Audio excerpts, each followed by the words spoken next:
Hello, everybody. Welcome to AP US History. This is Chapter 25, The New Deal, Unit 9. We're almost done with everything, folks.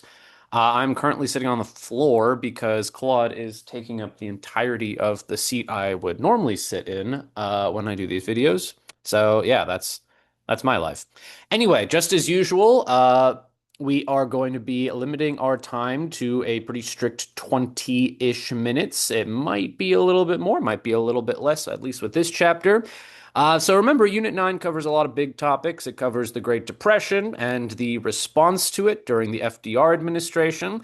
It's going to talk about World War II, which is the next chapter, and then the early seeds of the Cold War, which is going to be what we wrap up with.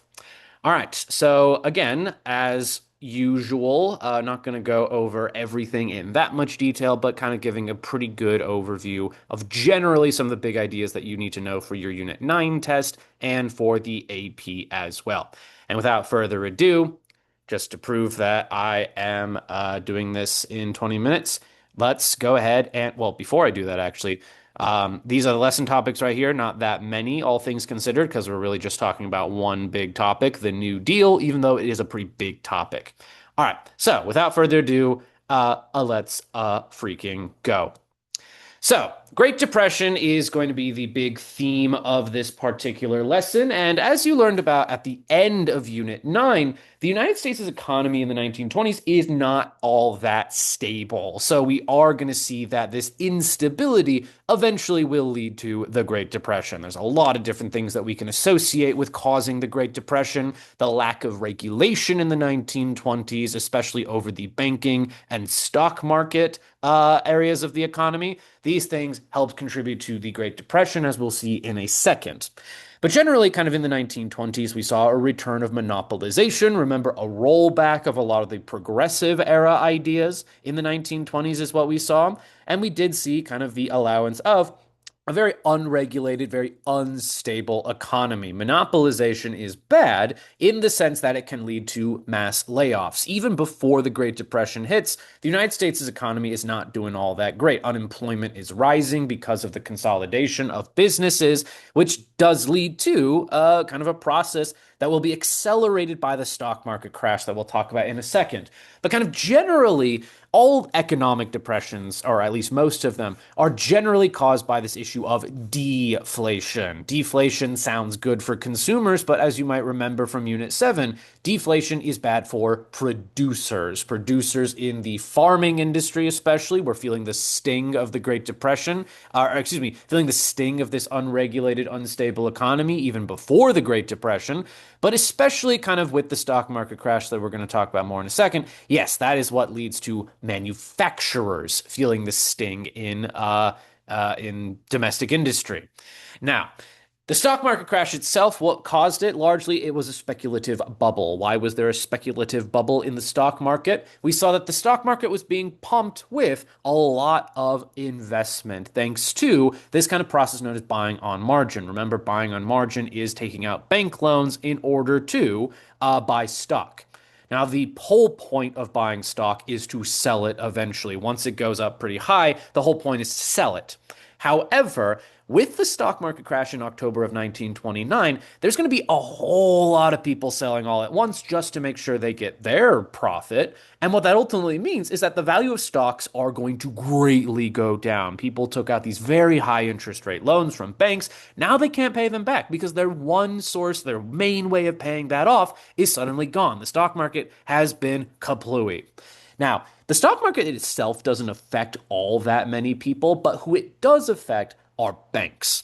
And banks are important in this story because when they start failing, that's when businesses kind of start drawing up whatever savings they have. That's when regular consumers, more importantly, start drawing off any savings that they have in banks of the United States. And when the banks start failing, that means that people's deposits are going to be lost. Remember, there is no system of regulation in the banking industry at this point in American history. So the banks are failing, people are losing their deposits, people are living paycheck to paycheck, they're storing their money in their mattresses.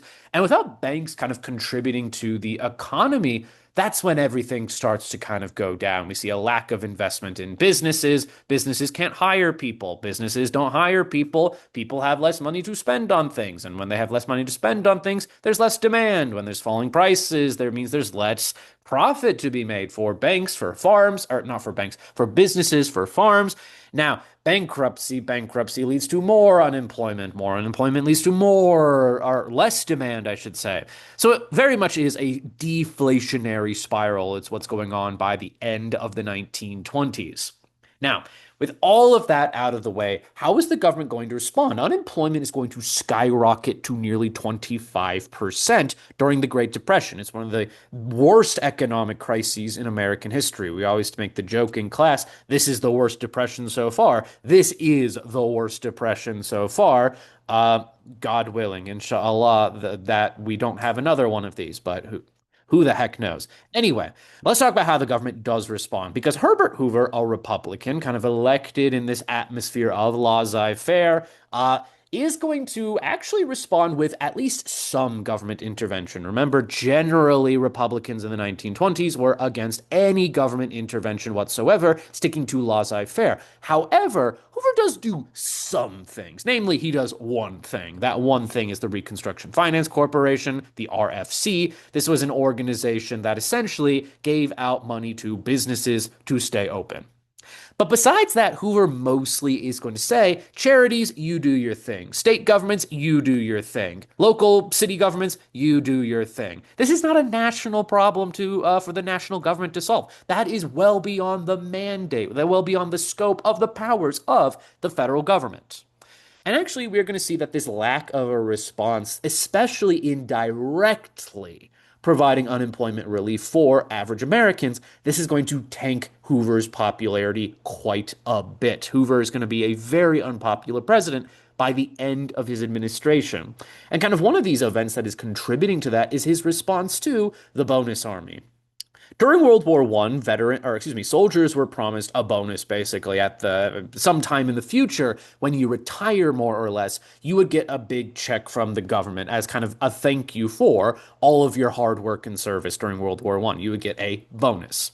However, kind of we see that during the Great Depression, veterans need, money now. Most Americans who fought in World War I are broke at this point. They need money for their families. So they start marching in Washington, D.C. Hoover's response is to send in the military, and that's the so-called Bonus Army Incident in 1932. Basically, this guy named Douglas MacArthur, he's put in charge of the response to the bonus army encampments outside the White House. What does Douglas MacArthur do? He sends in the tanks, he sends in the tear gas, he sends in the bayonets, he sends in the cavalry. So the bonus army is going to be an event that absolutely tanks Mr. Herbert Hoover's presidency. And ultimately, that's important because it leads us to talking about the 1932 election, one of those landmark turning point years in American history. The two big candidates in 1932, we've got Herbert Hoover, the Republican. The Republicans make the brilliant strategy of renominating the most unpopular man in America. And the Democrats, they decide to go with a guy named Franklin D. Roosevelt. Now, FDR is very vague during the 1932 election about what he is going to do to stop the Great Depression, but he does very directly promise, anyway, that there will be government intervention. You are sick of getting a raw deal from the federal government under Republican administrations. Get ready for a New Deal. And in other words, the New Deal kind of describes FDR's vague promises of government intervention in the economy to regulate businesses, but more importantly, to provide unemployment relief to average Americans. And you can see in the Electoral College map right here that the strategy is going to pay off. FDR is going to win by a huge margin in not just the Electoral College vote, but if you look in the popular vote as well, pretty good margins, all things considered. Now, the 1932 election is important for a couple of reasons. One of them is it is going to signal a return to this kind of idea of active government presence in the economy, but it's also going to signal the change and start of the rise of what we would, or at least some economists might call, a more welfare-oriented state. Now, Another important reason why the 1932 election is so important is not just this kind of change in the attitude about the federal government's responsibility in the economy, but also it's going to fundamentally change the voting base of the United States. This is going to enter us into the fifth party system that is defined by the New Deal coalition. Now, the New Deal coalition describes the voter base of the Democratic Party between 1932 and 1968. And we've got some pretty key foundational members of the Democratic voting base. And this is going to be super important for the rest of the year, not just in this unit, but in the beginnings anyway of Unit 10. Now, the New Deal coalition is largely made up of these characters right here. We've got white Southerners. Remember, Southerners have always voted for the Democratic Party ever since its creation, its inception, way back in the 1800s. They're largely in favor of government intervention to assist in farmers' concerns. Remember, the South is largely agricultural at this point. That's still going to be the case in the 1930s. They need relief now. Labor unions, for example, in the North, these are going to actually make a comeback in the 1930s, largely in response to the laissez-faire lack of intervention to assist in workers' problems. The CIO, the Congress of Industrial Organizations, founded by John Lewis, this is going to be one of the biggest organizations, and largely they're going to be a big voting base of the Democratic Party, even to the present day, largely because FDR kind of does vaguely promise, I'm going to help out the workers. I'm going to make sure I adopt pro-union policies. Religious minorities are going to flock to FDR as well, Jews, Catholics, immigrants generally, largely because of his promises to end prohibition. Happy days are beer again. That's a little funny slogan during the time. But more importantly, the other major group, and this is a huge change, is African Americans. African Americans historically have voted for the Republican Party, and obviously they still do. But for the most part, the majority of the African American community is going to gravitate towards the Democratic Party, largely because FDR's promises of employment and relief for African Americans, well, it appeals to that group of people. We do see that unemployment rates for African Americans were even higher than among the white population. There's this so-called trend at the time of last to be hired, first to be fired, basically. And kind of the promise of employment is going to be very much one that African Americans gravitate towards.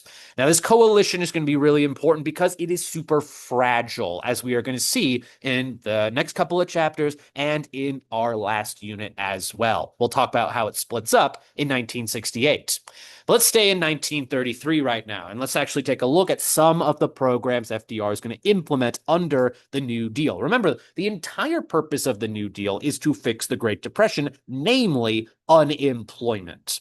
Now, kind of the first inaugural address that FDR is going to give, this is probably the hallmark of his speech making, or one of his most famous speeches right here. He is basically going to outline his New Deal kind of general program, what he intends to do. And the intention is government intervention in the economy for the purposes of direct relief to unemployed Americans, aka give them jobs, recovery, that is going to be giving kind of subsidies to businesses to stay open so that these businesses can hire more people, but also reform as well. Relief, recovery, reform. Those are the three big R's of the New Deal, if you will.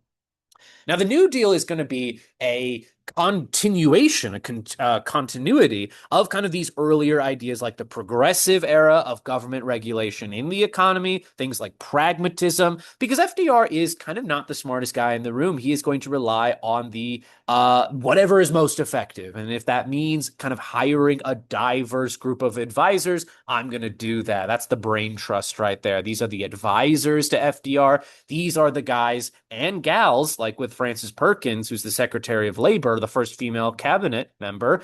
These are going to be the people in charge of actually implementing the general programs of the New Deal. Now, let's take a look at some of them. Now, again, the New Deal largely concerned with relief, recovery, reform, assistance to unemployed people, assistance to businesses, and fixing general unregulation of the economy. Now, kind of one example of all of these in a way is going to be the FDIC, the Federal Deposit Insurance Corporation. Basically, this is going to ensure banks And their depositors, more importantly, have money in the event that that bank goes under. If the bank is going to go under, then the depositors are insured up to $100,000 worth of their deposits, basically. This is designed to restore confidence in banks, get Americans back investing in their local banks so that the banks themselves can start investing in the economy again, so they can start lending out money to businesses to stay open, for example. FDIC is still around today.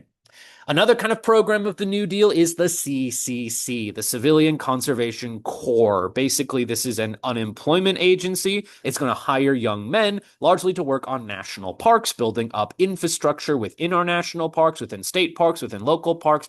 Basically, we are going to provide unemployment, or the opposite of that. We're going to apply employment. Now, largely, kind of the CCC went a little bit beyond that. It provided education, food, housing for these young men. Generally, though, unemployment relief. We've got the National Industrial Recovery Act, the NIRA, the NIRA. Basically, this was a sort of carrot and stick program with businesses. Businesses are going to be given subsidies to stay open. They're given some leeway in the form of kind of allowing for monopolies to be created and maintained. Monopolies are good, at least in fighting against deflation. When there is less competition, there's less price lowering, prices go up. And again, we want to make sure prices are going up so businesses have a profit, so they keep hiring people. The New Deal is cooperating with a lot of sectors of the economy, organized labor, big businesses, consumers. It's not a socialist program by any sense of the imagination. It's actually kind of more of a I don't want to say state capitalism because that's wrong, but there's definitely a cooperation between all of these groups of people. Anyway, the NIRA, though, did come with some stipulations. If businesses want these privileges, like subsidies, like allowances for monopolies, they had to follow industrial codes. And these industrial codes, basically, these were business regulations. They had to follow through on things like recognizing unions, not having child labor, paying a minimum wage, having a maximum working hours. So there is some things that benefit everybody. Businesses get free money, organized labor, they get legal recognition, they get workers' rights, for example. There's workplace protections. Lastly, in kind of the first New Deal programs, we've got the AAA, the American Automobile, no, just kidding, the Agricultural Adjustment Act. Basically, this was a program designed to stop the problem of farm foreclosures. Farmers were hit probably the hardest, other than African Americans, during the New Deal, during the Great Depression, rather. And we're going to see that in order for them to stay afloat, this is where the AAA comes in. The AAA is going to provide subsidies, going to provide direct government assistance to farmers for the purposes of actually lowering the supply of food. Remember, when there's high supply, prices go down. We're actually going to see a mass destruction of farm goods, things like livestock, things like farm products, things like crops. That's farm products, crops. Anyway, we're going to see that the government is basically paying farmers to both destroy their own food and to not plant anything, largely with the intention of making sure that prices stay high. And if prices stay high, again, they are going to stick around. All right, I am going to definitely go over time, so let's keep going. However, the New Deal is not going to be without its critics, both from the more conservative economic spectrum and from the more extremist economic spectrum. And we'll see why I use those words specifically. Anyway, kind of on the more laissez-faire critique of the New Deal, it's pretty obvious. You're regulating my right to do whatever I want through things like the NIRA, for example. There's more government intervention. The economy can just sort itself out. Why are we going out of our way to do all of these things? And we're going to see that kind of a symbol of this conservative laissez-faire attack on the New Deal is the Schechter v. U.S. case, aka the sick chicken case, it's sometimes known as. Basically, what was going on here, Schechter Poultry was a company, a chicken farm company, basically, that is going to sign up for the NIRA. They sign up for these government subsidies. And remember, in exchange for that money, you had to follow basic industrial regulations, or there was industrial codes. And in the case of the poultry industry, that was not selling diseased chickens. The diseased chickens were then sold to the public by the Schechter company. This is going to lead to the Schechter company being fined, actually. They're fined. They don't want to pay this fine. They are going to look for a legal challenge to this. They're going to sue the national government. Basically, the Supreme Court is going to ultimately rule that the NRA was unconstitutional. And this is going to be a huge blow to FDR's administration. A lot of his New Deal programs, remember, it's throwing spaghetti at the wall and seeing what sticks. A lot of them are going to be declared unconstitutional or just generally ineffective. And we're going to see that in response, FDR is going to implement some new programs, but more on that later. So, just kind of put that in the back of your mind. All of the benefits of the NRA are gone. Those industrial workplace protections for unions, for child workers, for example. That's kind of the context of this political cartoon right here. Anyway, but on the opposite end of the economic spectrum in terms of government intervention in the economy, we had extremists. We had fascist extremists, guys like Charles Coughlin, who were like, the New Deal, more like the Jew deal. And that's his words, not mine. Anyway, we also see that there are attacks from more left-leaning figures, at least compared to FDR, guys like Huey P. Long. Huey P. Long. Huey P. Long was the governor of Louisiana. He eventually became a senator from Louisiana, and he had kind of a big critique of the New Deal that it didn't go far enough, that the American public needed more in the realm of social welfare. It needed more in the realm of workplace protections. It needed more infrastructure projects to solve that unemployment. It needed education. And actually, in order to implement this, Huey P. Long, as a senator, starts this nationwide campaign known as the Share Our Wealth campaign. Basically, his kind of proposal was, we're going to increase taxes on the rich. We're going to use that revenue to pay for more welfare programs. Huey P. Long is kind of setting himself up as a potential rival to FDR in the 1936 presidential election, at least during the Democratic primary, I should say. Now, kind of both of these things right here, the conservative and extremist attacks, are going to lead to Mr. FDR actually co-opting a lot of these ideas in order to stay the president, basically. He is going to co-opt some of Huey P. Long's suggestions, and he is going to directly respond to those criticisms in the Schechter case by essentially making new legislation and challenging that the Supreme Court would not overrule him. And that leads us to talk about the second New Deal. The second New Deal is largely made to restore anything lost from the sick chicken case and kind of co-opt the message of radicals in the United States.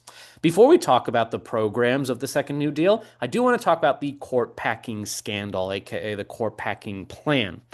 The FDR administration was facing a lot of criticism and attacks from the Supreme Court. The Supreme Court was staffed with 1920s laissez-faire Republicans, guys who hated FDR's New Deal because of its regulation and intervention in the economy. Generally, the Supreme Court viewed the New Deal as an overreach of presidential power and federal power in general, I should say.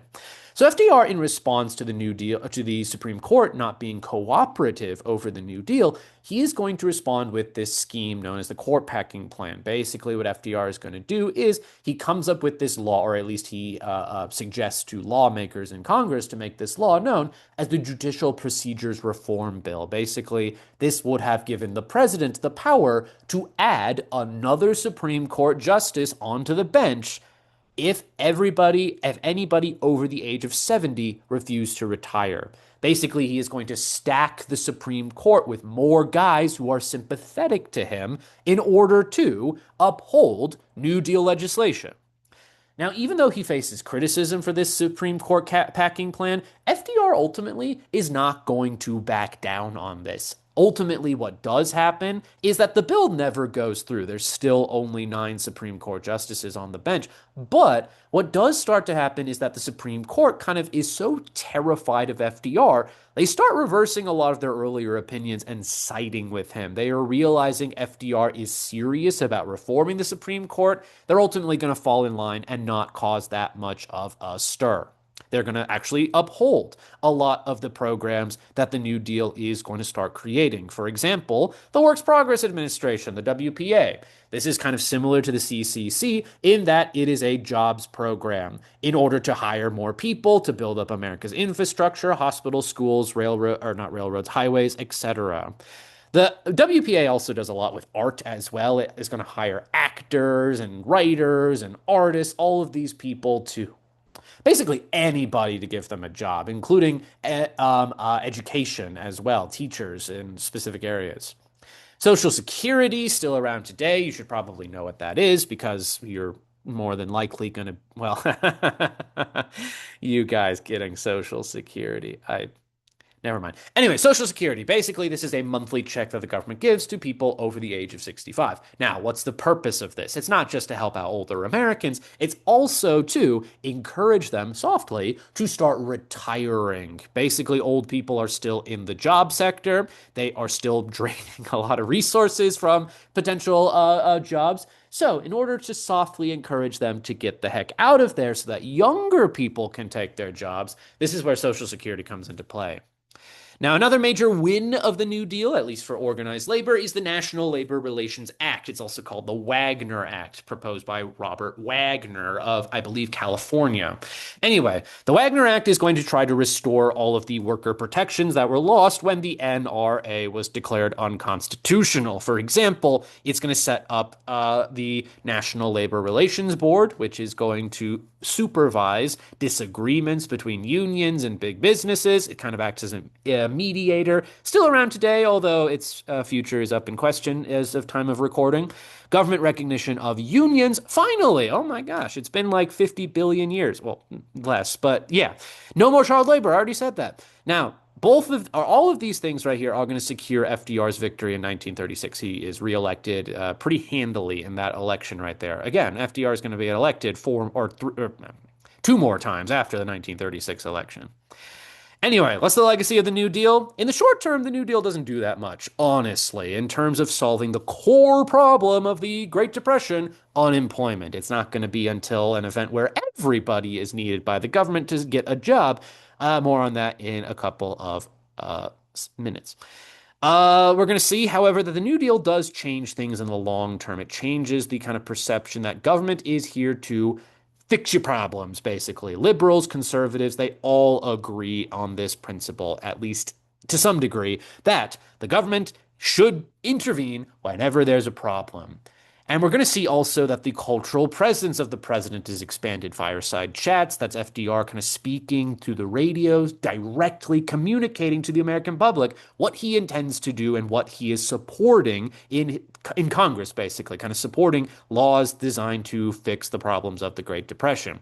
He's going to probably more than any president so far, other than maybe Abraham Lincoln.